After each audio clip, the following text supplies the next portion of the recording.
नमस्कार, अभिवादन स्वीकार करिए। रजा अब्बास का साप्ताहिक प्रोग्राम बड़ी बहस में एक बार फिर हम लोग सब सम्मिलित हो रहे हैं। टॉपिक है योगी आदित्यनाथ के 8 वर्ष पूर्ण हो चुकी हैं सरकार के, कितना जनता को फायदा पहुंचा और कितना जनता को फायदा नहीं पहुंचा। हमारे साथ इस परिचर्चा में सम्मिलित हो रहे हैं, जो हर बार हर परिचर्चा में हमारे साथ सम्मिलित होते दिखेंगे। हमारे साथ देवेंद्र प्रताप सिंह, डायनामिक पर्सनालिटी और बेहतरीन कांग्रेस लीडर और प्रदेश लेवल नेशनल लेवल पे स्थापित चेहरा, एजुकेशन फील्ड में बेपनाह काम करने वाले देवेंद्र प्रताप सिंह हमारे साथ सम्मिलित हो रहे हैं। और कांग्रेस के नजरिए से, क्योंकि भाई विपक्ष के तो हैं, कटाक्ष करेंगे, मगर ये योगी आदित्यनाथ की सरकार को किस नजरिए से देखते हैं, परिचर्चा का आरंभ करते हैं। देवेंद्र प्रताप जी, बहुत दिनों के बाद आप आ रहे हैं, चर्चित चेहरा। देवेंद्र भाई, एक अरसे के बाद हमारी परिचर्चा में आप शामिल हो रहे हैं, बहुत दिन के बाद मुलाकात हो रही है। आपने बुलाया नहीं, आप इस लायक हैं। डिबेट से थोड़ा सा दूर ही रहते हैं कि जो माहौल, जो हालत, सूरत हाल है, मगर आपकी प्यार और मोहब्बत हमें खींच लाया कि आपके इस महत्वपूर्ण डिबेट का मैं हिस्सा बनूं। शुक्रिया। हमारे बड़े भाई प्रेम तिवारी जी से आज दर्शन हो गए, भाई नावेद सिको जी के साथ बहुत सारे डिबेट किए हैं। आज उनके इस परिचर्चा में इतनी खूबसूरत जगह बैठने का मौका मिला तो और अच्छा लगा। आप ठीक है, मैं आप सवाल ये पूछ रहा हूँ देवेंद्र भाई कि बिल्कुल ओपन, और आप कांग्रेस पार्टी से ताल्लुक है, आपकी विचारधारा हम जानते हैं। आप लोग कहते हो कांग्रेस की विचारधारा जो है वो भारत की विचारधारा है, ये आपके नेता भी कहते हैं, आप भी कहते हो। अब 8 साल पूरे हो गए योगी आदित्यनाथ की सरकार को, 1.5 साल बाकी है विधानसभा के चुनाव को। 2027 का विधानसभा चुनाव चौखट पे है, तैयारियों में सब लग गए हैं। कांग्रेस पार्टी की क्या स्थिति आप जान ही रहे हो। अब आप ये बताइए कि एज एक भारतीय, एक प्रदेश के वासी होने के नाते, कांग्रेस के लीडर होने के नाते, आप इस सरकार को किस नजरिए से देखते हो? योगी आदित्यनाथ से जनता को क्या मिला और जनता ने क्या खोया? देखिए अब्बास भाई, मैं बहुत साफगोई से इस बात को कहना चाहता हूं कि महाराज आदित्यनाथ जी, योगी आदित्यनाथ जी एक बहुत ही बड़े धर्मस्थल के वो पीठाधीश्वर हैं। उस गोरक्षा पीठ के हम सब लोग, उस पर बहुत हम लोगों का आस्था है। हमारे देवी पाटन के भी वो पीठाधीश्वर, उससे भी आस्था है। इस मामले में तो मैं अपने महाराज योगी आदित्यनाथ जी का बड़ा प्रणाम करता हूँ, सम्मान करता हूँ।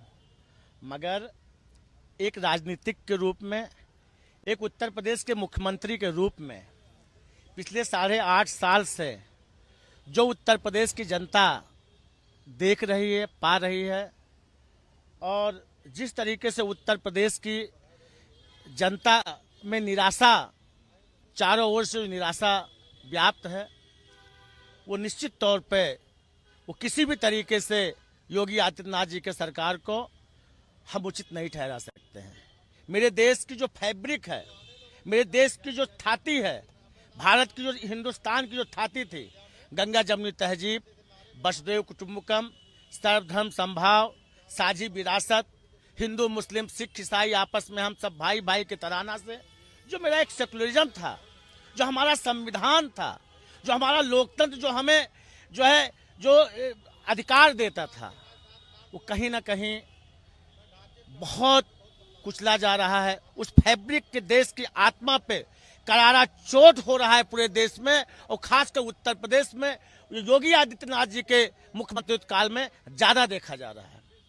एक जहां आप तारीफ करते हो, एक तरह इतना तगड़ा कटाक्ष, क्या ये मैं समझ नहीं पा रहा हूँ थोड़ा सा। मैं एक संत के रूप में मैं कहा है, एक राजनीतिक के रूप में धर्म एक आस्था का विषय होता है, चाहे हिंदू हो, चाहे मुसलमान हो, चाहे सिख हो, चाहे ईसाई हो।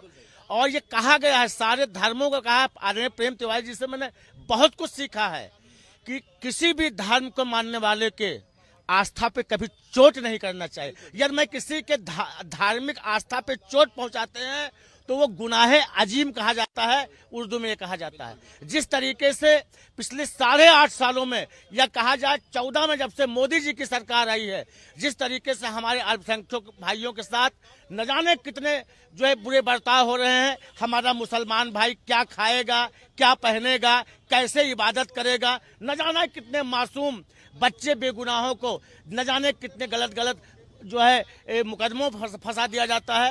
ये निश्चित तौर पे कहीं न कहीं ये दुख का कारण है। पाक पहुंच रही वहां तक। इनकी बात क्यों नहीं पहुंचा रहे हो? ऐसा क्यों माहौल हो रहा है भाई?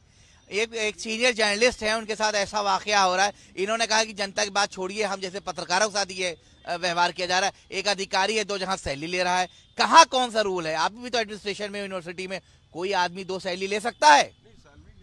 जगह सैलरी है, दूसरी जगह और पेमेंट है, जो पेमेंट भी नाजायज। चलिए, नाजायज होता है ना, लॉ में तो यही है ना। क्यों देवेंद्र जी गलत कह रहे हैं? बहुत सारी चीजें ऐसी हैं जो अच्छी हैं। देवेंद्र भाई नहीं तो इल्जाम लगाएंगे कि ये मीडिया में कांग्रेस को जगह नहीं मिलती है। भाई ये इल्जाम ना लगाइएगा, मैंने भरपूर आपको जगह दी है। अच्छा, एक बात बताइए, इनकी पीड़ा और तमाम चीजें जो है कैसे देखते हैं? जैसे मैंने पहले कहा था कि महाराज योगी आदित्यनाथ जी को एक महंत के रूप में मैं उनकी बहुत इज्जत करता हूँ, मगर एक राजनीतिक व्यक्ति के रूप में मैं बिल्कुल जो है नापसंद करता हूँ। इसी तरीके से आप मेरे बहुत अच्छे दोस्त हैं और आपकी दोस्ती में मैं यहाँ पे आया हूँ, मगर आज मुझे ये कहते हुए मुझे कष्ट हो रहा है कि आप जैसे कि भारतीय जनता पार्टी की सरकार पूरा विपक्ष को खत्म कर देना चाहती है, वैसे मीडिया के लोग भी विपक्ष को खत्म कर देना चाहते हैं। हमारा भी कुछ वर्जन लीजिए। इतने मैं ले रहा हूँ, बोलिए।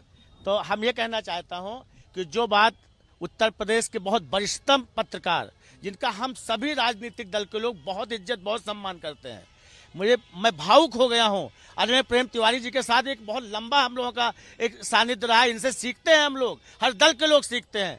और ये जिस मखमली आवाज के, जिस खनकती आवाज के, जिस दमदार और जानदार शानदार आवाज के जो धनी है कि अक्सर 15 अगस्त 26 जनवरी की परेड पे आदरणीय तिवारी जी को हम लोग पूरा प्रदेश सुनता आया है और लोग गर्व कहता था कि क्या आवाज है।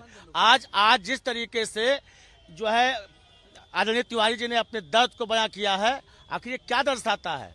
इसी तरीके से जब एक इतने वरिष्ठ पत्रकार एक चौथा स्तंभ होता है, जब उस व्यक्ति के साथ हमारा यहाँ स्थापित जो है नियम रहा करता था कि वरिष्ठ पत्रकारों को कोई भी मुख्यमंत्री रहता था उनको मिलता था, समय देता था, उनको सम्मान करता था। आज ये तिवारी जी का दर्द, तिवारी जी जैसे पत्रकार का दर्द है तो जनता का क्या होगा और न जाने कितने पत्रकारों का क्या होगा। हम कहते हैं सरकार को इस निश्चित तौर पे चेतावनी करनी चाहिए। मैं भी विश्वविद्यालय में हूँ, जिस तरीके से लूट खसोट हो रही है, आदमी एक नहीं 2-2 3-3 जगह से पैसा ले रहा है, ये क्या है? ये पूरा भ्रष्टाचार में आकंठ उत्तर प्रदेश सरकार डूबी हुई है। कोई सरकार के अधिकारियों पे कोई लगाम नहीं है, ये हालत है। चाहे थाना हो, चाहे तहसील हो, चाहे जिला कलेक्टर हो, चाहे पुलिस प्रशासन हो, चारों ओर भ्रष्टाचार से। मैं विश्वविद्यालय में हूँ।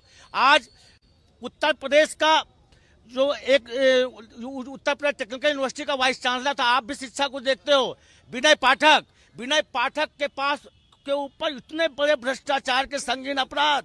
मात्र यहाँ पे 6 साल यहाँ पे था, उसके बाद में आगरा विश्वविद्यालय में 1600 करोड़ रुपए जनरल फंड से निकाल के गबन कर लिया। अभी भी जो है 6 साल से कानपुर में वाइस चांसलर बना बैठा हुआ है। सीबीआई की जांच हुई, ईडी सब कुछ जांच हुई, मगर उसको सरकार ने बचाया। सरकार के बड़े बड़े नेता, बड़े बड़े मंत्री, बड़े बड़े सांसद बचाते आए हैं उसको। एजुकेशन में भी फ्रॉड चल रहा है। मैं देख रहा हूं कि कांग्रेस की हुकूमत में कैसे वाइस चांसलर होते थे, कैसे गवर्नर्स आते थे, मेरिट के अनुसार होता है। आज देखने में आता है कि जिस तरीके से वाइस चांसलरों का जो है चयन हो रहा है, जिस तरीके से लोग जो शिक्षा में भ्रष्टाचार व्याप्त है, मैं विश्वविद्यालय में मैं जान रहा हूँ।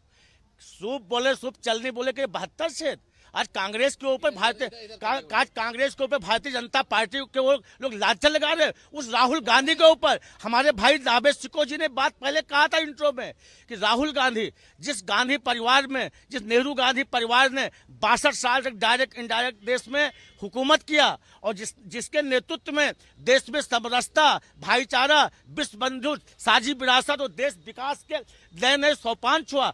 आज इन्होंने मात्र 10 सालों 2014 से जो देश का हालात बर्बाद कर रखा है, केवल झूठ बोलना, झूठ खाना, झूठ बिछाना, झूठी बातें करना, झूठे अफवाह फैलाना, यही इनका चाल चेहरा है। बोलिए क्योंकि हम लोग क्लोज कर रहे हैं। देखिए अब्बास भाई हमारे, अब से अभिनव भाई हमारे छोटे भाई हैं, मित्र हैं, बहुत दिनों बाद मिले।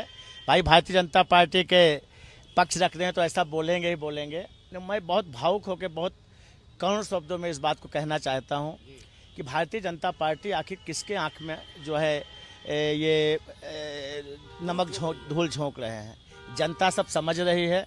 जनता ये कहते थे, ये तो रिपीट क्यों हो रहे हैं भाई? सरकार रिपीट क्यों रही हो? वोट चोरी के द्वारा। केवल इलेक्शन कमीशन फिक्स है। इलेक्शन कमीशन टोटल फिक्स, पूरा सरकार फिक्स है। यदि ये ईमानदार होते तो सीजीआई को क्यों हटाते उस पैनल में जिसमें सिलेक्शन होता है, जो है इलेक्शन कमीशन का और ये सीबीआई का। यदि ये ईमानदार होते तो ये संसद में क्यों नियम लाते कि नहीं जो है इलेक्शन कमिश्नर के ऊपर कोई भी चार्ज नहीं होगा, कोई भी उसके ऊपर कोई कार्रवाई नहीं होगी। यदि ये ईमानदार होते तो ये क्यों इलेक्शन जो पार्लियामेंट में ये करते कि नहीं उनसे कोई डाटा नहीं मांगा जा सकता है।